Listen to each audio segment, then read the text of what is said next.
The most dynamic part of Powassan's history has to be the business district. Many businesses have come and gone, but there are still many family businesses which are still in operation today.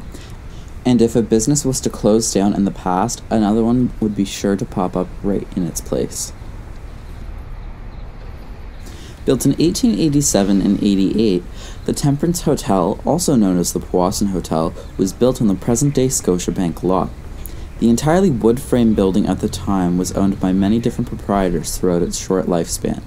The hotel, in August of 1924, suffered from a serious fire which started in the southwest side of the building from, rumor has it, a cigarette butt which was not disposed of properly. Once again, in 1929, the Temperance Hotel, along with several other businesses on that block, did not survive another fire which struck.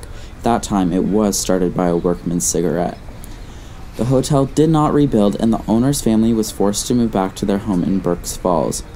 It is always important to note that the owners of the small hotels in that time period would often live in the hotels with their families, so when one would burn down by a fire, they would be forced to move out and find a new place to live. In 1891, this picture-perfect building was built by Edward Tops and Henry Wright for John S. Scarlett to operate as a general store. It was sold between 1891 and 1896 to Jane E. Hamilton, who, in her will, bequeathed the property to her grandchildren, A. L. Perkins and Hartley Richardson. From then on, it was known for many years as Richardson and Perkins General Merchants, and then just Perkins & Co., a grocery store. The store was taken over in 1942 by the McDonald Trading Company, and then one of Perkins' old employees, John Wesley Cox, bought the store in March of 1946 after the return of his sons from World War II. When the Coxes took over the store, the term supermarket was becoming oh so popular within the business community. But they decided to keep their business a traditional general store and stay away from the supermarket idea.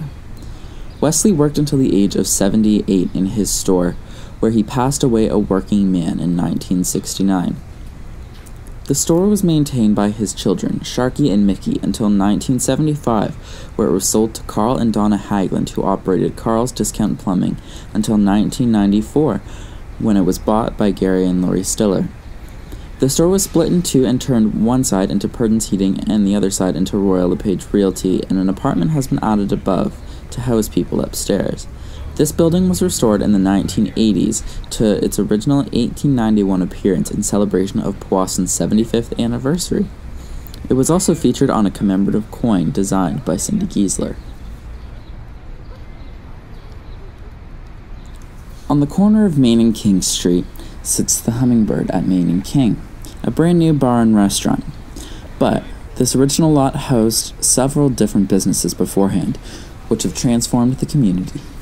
This building was constructed prior to 1888, and although there is no exact year that we could find of it being built, we know its first transaction was when it switched owners in the year 1888 from the Duncan family to the Porter family.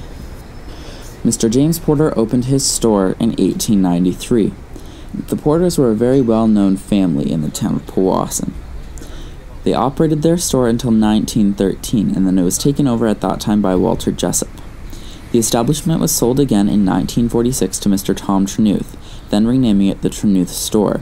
Now, Mr. Trenuth had married Catherine Porter, so the store stayed inside the Porter family. Mr. Trenuth owned the store until 1964, when it was sold to George Crawford, and then it was sold again in 1969 to Larry Froud and Noble Investments. In 1974, it was purchased by Mr. Ray Sauvé and turned into Ray's Fun Room. In the last decade, it was taken over by Todd White and was known as the Hawk and Fox, but just recently, it was purchased by Patricia Kunkel, who is now operating it as the Hummingbird at Main and King, and she is revitalizing the downtown core's restaurant industry. Way back in 1886, this property was deeded to John Story and John Hanron by Christopher Armstrong, solely to open a hotel. But the building that they had started burned down in March of that year, and they had to start from the ground up. The two built the Queen's Hotel in 1887 after obtaining a beer and wine license. In 1889, they sold the hotel to the Porter family. In a span of 30 years, between 1889 and 1919, the building was sold and repurchased at least 7 times. In 1919, it was sold to the Parry Sound House of Refuge, and from then on, it became known as the Powassan House of Refuge, and not the Queen's Hotel. The House of Refuge was primarily known for housing people who couldn't meet the necessities of life. It operated as the House of Refuge until 1965, when it became the Parry Sound District Home for the Aged, as it was noticed that most of the occupants of the building were already elderly. It was renamed East Home until the new establishment was built and operational in its current location today on Big Bend Avenue. After that, it became Ontario Hospital's halfway house, until Carl and Mary Eade took it over in 1985, renaming it Eade's Residential Home. Today, Carl and Mary's son, Steve, and his wife, Sue, run the business. One example of a family business in Powassan that has stood the test of time is Paul's Funeral Home. This location was originally a furniture store owned by James MacArthur, one of the many settlers to Powassan in the 1890s. MacArthur then transitioned the business into a hardware/embalming and funeral service in 1897, complete with its very own horse-drawn hearse. Herman J. Paul took over this business in 1926, possibly by the request of his wife Enid. The hardware portion was removed from the business and moved to the present location of IDA Pharmacy on the corner of Main and King Street in 1947, and the original building was renovated and became solely known as Paul's Funeral Home. Herman and his wife Enid had 4 children, 3 daughters and 1 son named Max, who received his embalming license in 1951. Max took over from his parents in 1958 after they had ran the business for 30 years or so. He was dedicated to the funeral business as well as education on the subject of death. Tragically, he died at the age of 49 in 1980, but he was survived by his 4 children and his wife Evelyn. Max's only son Richard took over as funeral director in 1982, but 1 month after he took over, the funeral home burned down on July 23rd of 1982. The community rose together to provide spaces for the Pauls to continue running their funeral services out of, as it was vital to the town of Powassan. The new funeral home was built in 1983, and Richard took over the business completely in 1987. He and his wife still run the business today, as well as operate Powassan Flowers out of the basement of their funeral home. 1954 marked the start of another well-known family business in the town of Powassan. That year was the start of Oshel's. Merv and Rita Oshel, on the site of an old garage, constructed Oshel's Food Market, which was part of the Red and White Food Stores chain. They sold fresh produce and groceries in their approximately 2,000 square foot store until 1960, where the first of 6 expansions took place, nearly doubling the square footage. Oshel's grew into a family affair when Merv and Rita's children began working in the store, and in 1975 their son Peter took over the business with his wife Elaine. In 1985, Oshel's Value Mart was the new name taken by the business, and this included a whole new look, with a green and white theme instead of red and white. In 2010, Peter sold the business to his brother Paul, and the business celebrated its 65th anniversary on July 29th of 2019. After sitting down and discussing the business with former owner Peter Oshel, he mentioned a few things about the business's history. He said that the most significant points in its history are in fact the expansions, as the building now boasts around 16,000 square feet of space through 6 different expansions over the years, with the largest occurring in 1991, with 5,000 square feet added to the building at once. Additionally, they are proud to have supported many different community partners over the years, such as many local children's camps, and they've helped fund the construction of the medical centers in Powassan.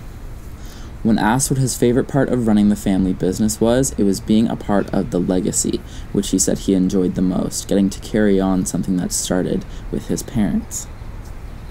Peter mentioned that Oshel's Value Mart throws a free community dinner every year, which feeds 1,000 people each time. Although he mentioned there have been numerous struggles over the years, Peter very much values his loyal customers which constantly return for business, because they helped keep it thriving. Oshel's Value Mart is an invaluable service in the town of Powassan, which will hopefully be lasting on for many years into the future. Looking at this building today, you would not know the history which stood on this property for many, many years. What is now the current site of the Powassan Family Health Center used to be the site of the locally famous Windsor Hotel. The original building was constructed on this property in the 1880s, with it first being a general store and private residence in 1887. William Faulkner Clark and his family lived here for a brief period. And when the property was sold in 1906, the general store was converted into a restaurant and bar, and 2 stories were added on top, turning it into the new Windsor Hotel. Between the years 1909 and 1996, the building and business was sold or passed down to new owners at least 8 times. And based on financial records found by the last owners, the business was in its prime during the 1950s. And although it is not on record, there are rumors that the 3rd floor of the Windsor Hotel was actually a brothel during its early years. Something to back that up, a Catholic priest in the 1920s went into a town council meeting asking that a head tax should be placed on any man who walked into that blasphemous establishment. The building had seen its fair share of damages over the years. For example, it was almost taken out by a hurricane in 1913, and then in 1916 it was partially destroyed by a fire in the furnace room. When its final owners overtook the establishment in 1996, they did it to be closer and more connected with the downtown core, but there were a lot of renovations that needed to be done as it wasn't kept up very well over the years. When the final owners sold the property, the building ended up being torn down in 2010, and the lot remained vacant for many years, but it was decided that a new medical center would be built on the lot. The building is now home to the Powassan Family Health Team, as well as the building houses other commercial spaces for people to rent out. Barney Giesler, born in 1887, was a World War I veteran, a blacksmith, a mechanic, and an avid fisherman. But most of all, he will be remembered for fostering one of the oldest living businesses in the town of Powassan, Giesler Boats. One year, Barney needed a boat to go visit his friend Jack Bennett on his island in Lake Nipissing, where he had loved to fish. So in the winter of 1921, he built a skiff out of cedar. A man noticed the work and offered to purchase the boat in exchange for some more building supplies to build further boats. Before 1928, Barney started building boats for local customers, slowly easing his way out of the blacksmithing business. In the 1930s, the Dion quintuplets sparked a tourism boom in the north, and further boomed Barney's business. In the 1940s, Barney's sons, Joe, Pete, Carl, and Willie, started joining the business one by one, and it was in that decade that the business was named B. Giesler & Sons Boatworks. In the 1950s, they had started getting up to 500 boats made per year, which is about 1.5 handmade boats per day. In the 1960s, there was a decline in the popularity of cedar strip boats because the new metal and aluminum and fiberglass boats were being phased in, and by 1970, the only original wood runabout producer in Ontario was Giesler's. All of their other major competitors had went out of business. Giesler's pride themselves and their constant success on their continued state of mind when it comes to building boats, and that is putting care into building a quality boat which people can actually afford. Barney's grandson Jerry is now in charge of the business, and he's still very much planning on keeping it in the family. Thanks for watching this video. If you want to learn more on the history of Powassan, check out powassanlibrary.com for more information and to check out our other videos.